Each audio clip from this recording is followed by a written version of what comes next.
The cameras were rolling, the lights blazing, and the audience was alive with laughter and anticipation. It was supposed to be just another primetime television event, a blend of Hollywood glamour and political wit, but no one in that room could have imagined the verbal showdown about to unfold between one of the most famous actors in the world, Will Smith, and the sharp-tongued Louisiana Senator, John Kennedy.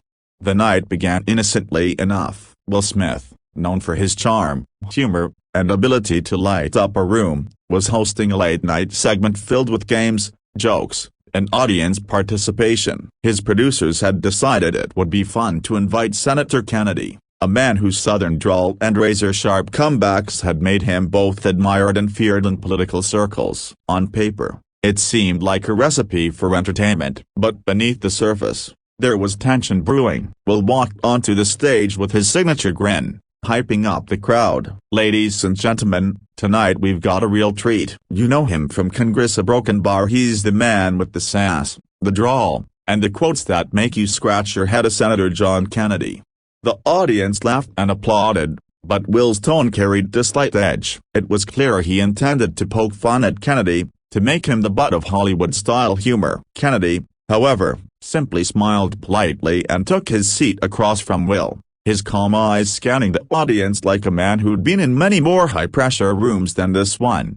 At first, the exchange was light-hearted. Will cracked jokes about Kennedy's accent, his old-fashioned mannerisms, and his habit of speaking in colorful metaphors. The crowd chuckled, and Kennedy responded with his usual dry humor. But then Will decided to push further. "Senator," Will said with mock seriousness, leaning forward on his desk, "you've said some pretty broken bar unusual things in the past. Sometimes people wonder if you're actually serious, or if you're just trying out for a comedy gig after politics. I mean, do you even realize how ridiculous you sound sometimes?" The audience roared with laughter, sensing the tension, waiting to see Kennedy stumble. Will was in his element, confident, expecting Kennedy to be flustered or at least caught off guard. But Kennedy didn't flinch. He sat back, clasped his hands, and let the laughter fade before speaking in that slow, deliberate tone that carried more weight than shouting ever could.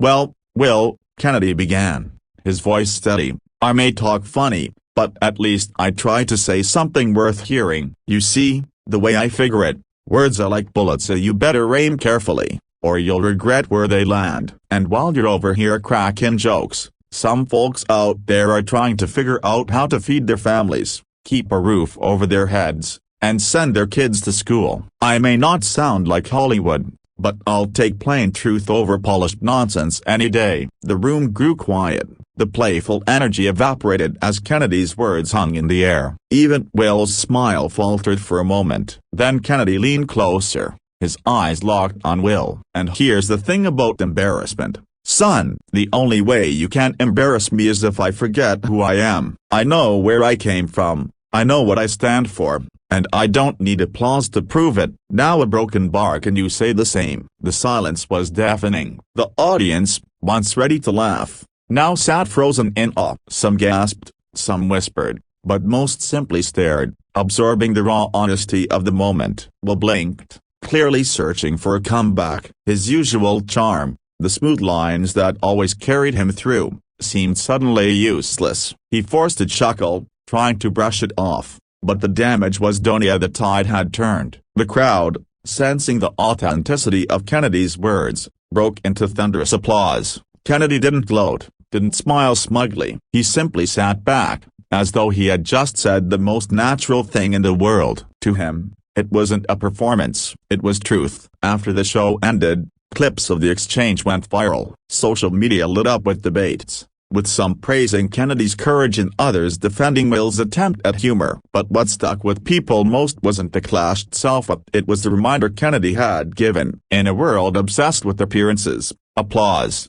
and quick laughs, authenticity still carried more weight than a clever punchline. Later, when asked about the moment in an interview, Kennedy summed it up simply, "I don't mind being laughed at, but I won't be laughed over." If you stand your ground with honesty, folks might not always like what you say, but they'll never forget it. Will, for his part, admitted privately that he had underestimated Kennedy. What he thought would be an easy moment of comedy turned into a powerful lesson in humility. And for millions who watched that night, it was more than entertainment, it was inspiration. A reminder that dignity, honesty, and knowing who you are will always outshine mockery, because in the end, the man who was supposed to be embarrassed left the stage with respect, while the one trying to embarrass him walked away humbled.